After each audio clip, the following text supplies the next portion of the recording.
This is how I used to wear my makeup 5 years ago.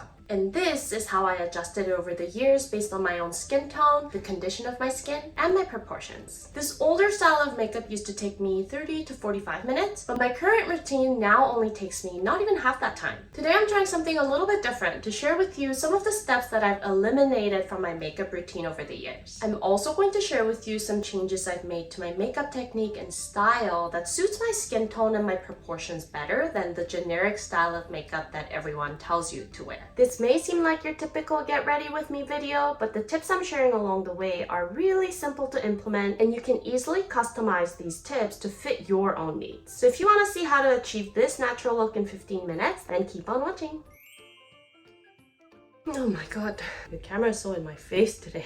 So the look that I had in my intro, the one where I showed you how I used to wear my makeup 5 years ago, I filmed a time-lapse of me putting on that makeup in a separate video just to show you guys all of the steps that I used to take in my old makeup routine. I'll link that up here for you if you want to see it. Okay, so my skin is clean and nicely moisturized. Like I mentioned before, I'm an olive with oily skin. Those two qualities really seem to go hand in hand a lot of the times. I actually have oily and dehydrated skin, which is worse, but that's kind of my own fault because I don't drink enough water. Proportions wise, my face is technically not long, but it appears long. And I'm gonna explain more about that later in the video. My horizontal proportions are pretty equal, but one distinct feature that I have is I have a long fill trap. And throughout the video, I'm gonna be talking about how I cater to these features. So for primer, I am currently using this Control Mattifying Primer by a company called Pure ANADA. It's specifically made for oily prone skin. To be honest, I don't know if I see a huge difference. I mean, I like that it's clean and gentle. It's a liquid formula, so it absorbs really nicely into the skin. But I have really oily areas around the sides of my nose and on my forehead. So those areas still get pretty shiny after a while. So this product is just okay for me. I think if you have moderately oily skin and you have sensitive skin, then this would be a good product for you. For me, I'm actually thinking of trying a pore filling primer after I'm done with this bottle. So if you guys have any good recommendations, can you leave them in the comments? Now that my skin is primed, I'm gonna start with color correcting my under eyes with an orange concealer. This is something I didn't do before. I used to just throw on foundation and then concealer on top. But now that I've eliminated foundation completely out of my routine, I find color correcting to be a very important step in evening out my skin tone. The product that I'm using is the Ben Nye 50 Sharp Beard Cover. Like the name suggests, this is actually a product that is used to cover beard shadows when you're doing things like drag makeup, and it's meant to cover the dark stubble in your beard area. Dark hair actually contains a lot of blue, which is why we're using orange to cover the beard shadows, because orange is the complementary color of blue, so it'll neutralize it. And with your under eyes, it's the exact same logic. The reason why I like using this product instead of brands like Bobbi Brown is because, first, the price. And second, because this is meant for beard, so it's very, very pigmented. So I only need the tiniest amount on my dark circles. Because we all know that the more products you use in your under eye area, the more likely it's going to crease over time. And I know there's techniques like baking that prevents creasing, but I don't have time for that. So for that reason, I like using a very thin layer of this orange concealer, literally that much. I don't know if the camera is able to catch that, but I'm just taking a small amount and applying it on this diagonal line right here, because that's where the blue shows through the most. And the brush that I am using is by E.L.F. It's just like a really generic eyeshadow brush. Because I'm just targeting this diagonal line, I actually like using a flatter brush like this than a round one. And a brush that's dense and fluffy like this is great for blending out cream products and targeting small areas. And then I go over the area again with my regular concealer. Again, you just need the smallest amount to make sure there's no excess orange showing through.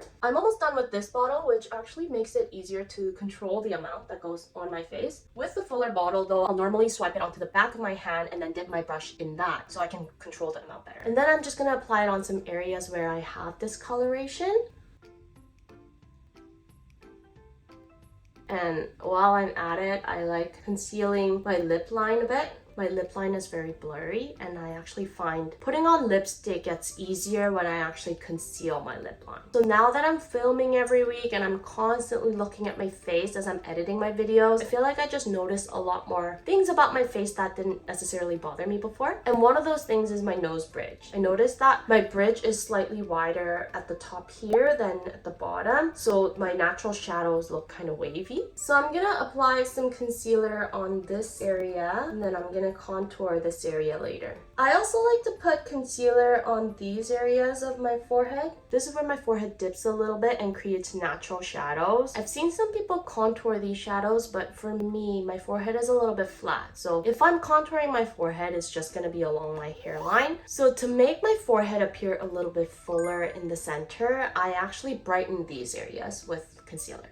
The product that I've been using for a few years now is N Medium 2, I think. So it's a neutral shade. In my olive skin video, I talked about how neutral shades tend to work better for olives than warm or cool shades. So this is not a perfect match for me, but it's close enough. And I use such a small amount of it that I can usually just blend it out and make it work. But I think it's time for me to try something new. A lot of companies have come out with more options for olive skin these days, and some of you guys have been recommending some products, so I think after I'm done with this bottle, I'm probably gonna try something new. Moving on to blush. I usually like using cream products because I find it sticks to my skin better, but you'll see later that I also use powder products on top of the cream, because we as olives have got to pack on that blush to give us some life. Today I'm actually gonna use a lipstick for my blush. My usual go-to is the Glossier Cloud Paint in color Dusk, but when I switch things up a bit, rather than having a bunch of blush products, I just like using different lipstick shades instead. So I'm gonna use this MAC lipstick in shade Dare You. It's this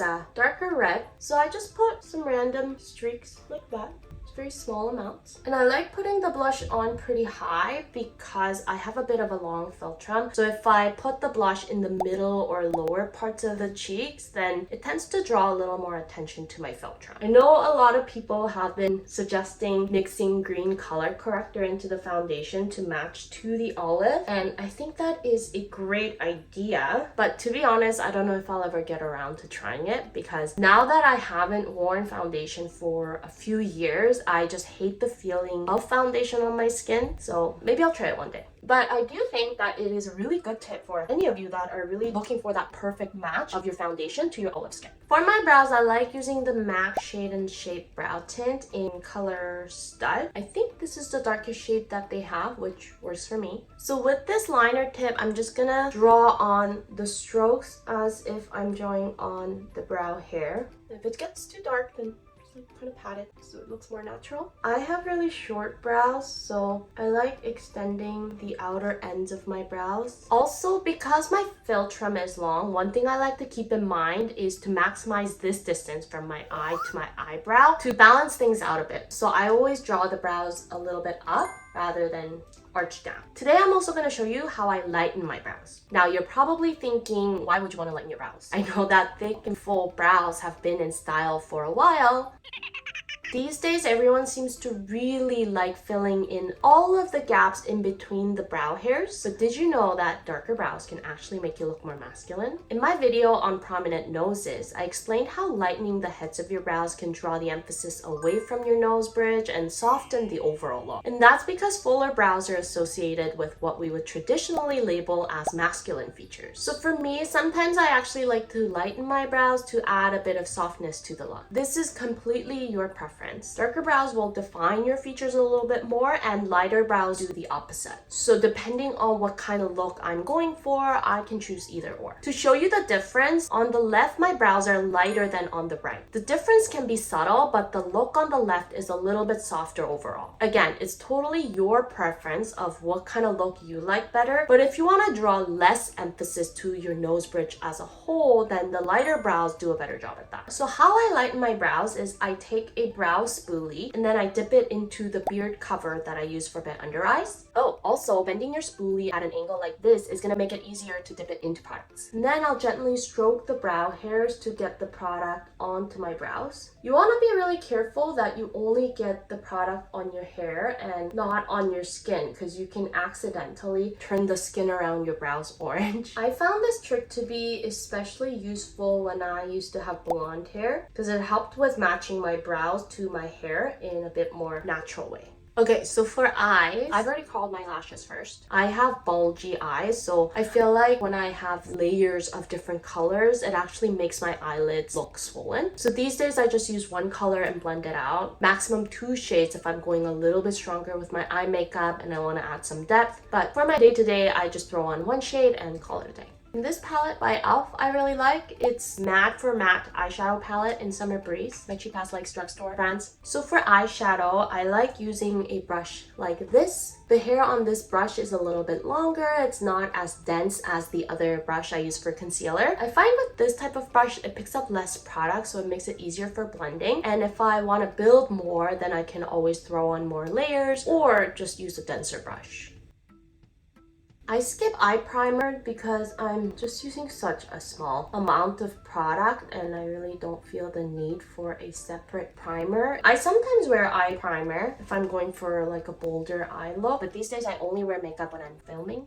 And then for eyeliner, I use a brown pencil eyeliner because I'm always pursuing for more natural looks these days. The brown works better for me than the black. If I'm wearing black eyeliner, it's usually a liquid or a gel eyeliner. I mostly just use eyeliner on the outer corners of my eyes, and there's a couple of reasons why I don't like drawing it all the way through. My eyes are more horizontally wide, and I find drawing just the tip helps with widening the eye in a more natural way. My crease line is also pretty close to my eye line, so if I draw the liner all the way through, it actually hides the crease a bit and it darkens my eyes too much. I talked about this as one of my points in my video about why I don't like wearing bold eye makeup. So normally I'll just draw the outer tip. So I'll just start right at the outer corner and then I'll follow the angle of the bottom lash line and just draw the liner up as if I'm extending that line.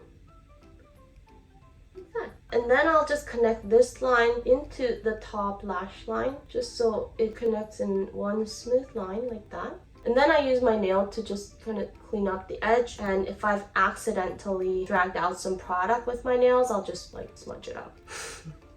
I also have my eyeline tattoo. I got it done more than 10 years ago. My friend's mom does it for a living and she did it for me for free, which I am very grateful for, but the tattoo line hasn't disappeared. It is also kind of turning blue.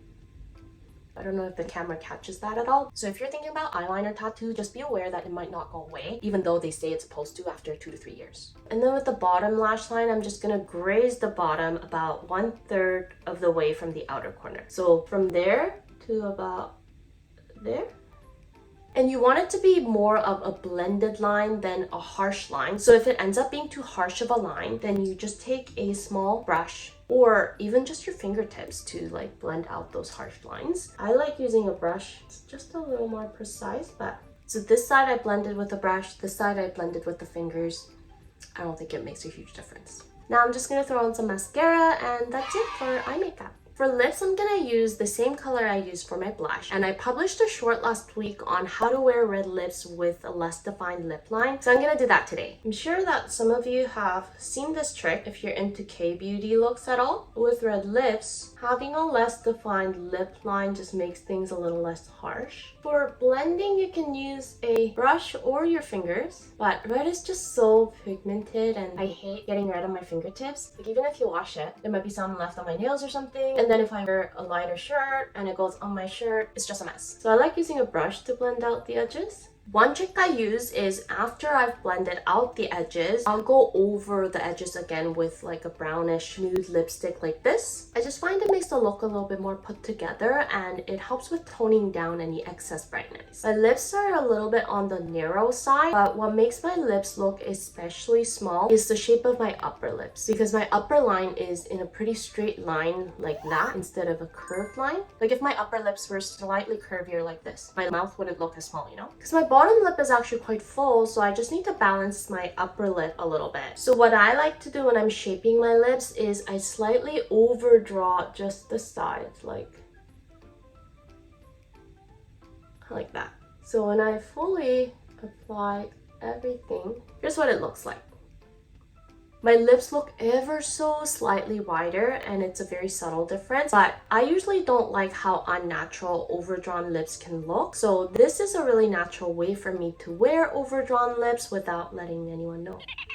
Now some finishing touches. I'm just gonna apply some loose powder all over my face to set everything. I like applying loose powder with the brush because I find the finish is a bit more natural. And I put powder on my brows because I used a cream product to lighten my brows. So I want to set that in place. It's also why I'm not using a brow gel because I don't want the orange concealer to come off with applying the brow gel. For bronzer, one thing I like to do is I apply it the normal way and then I throw on a thin layer just over the top of where I put blush. This is just a subtle way for me to tone down my blush a little bit. Like I mentioned, I'm a muted olive, so bright colors don't really work for me. So this is me making sure that the color is toned down enough for my skin and making the look a little more cohesive.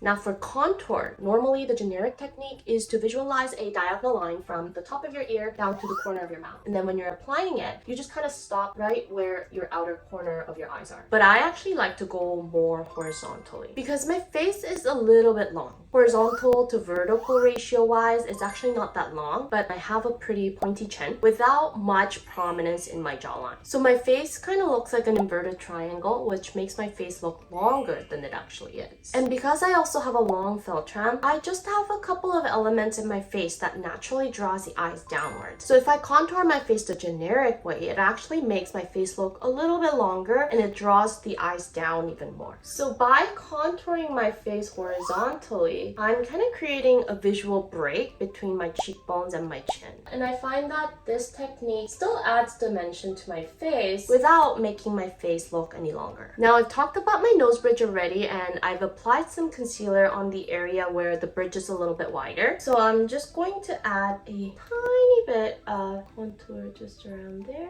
Okay, and then as the final step, I'm just gonna use some powder blush with highlighter in it just to add a little bit of glow to my cheeks. This product I like because it's Blush plus Illuminator plus Bronzer all in one, but I think I need a new one. I'm pretty sure I got this a long time ago and I don't see NYX selling this product on their website anymore, so it must be old. So if you guys have any recommendations for blush plus highlighter combo, ideally in a powder formula, let me know in the comments. Okay, that was definitely more than 15 minutes, but I was talking a lot, so usually this routine takes me about 10 to 15 minutes on the regular. The nice thing about this look is it works as any base that I can easily build onto, and that's why like an extra 5 to 10 minutes. I hope you found my explanations about my own features and proportions helpful. I'm relying on you for some product recommendations, okay? So make sure you leave them in the comments and share your experiences with me. Also, let me know in the comments if you guys like this new style of video. You can be honest with me and just tell me, Jen, just go back to doing what you were doing before. You were better at that. I'm open to suggestions. Just let me know your thoughts. I'll see you in my next video, and until then, stay unique and stay gorgeous.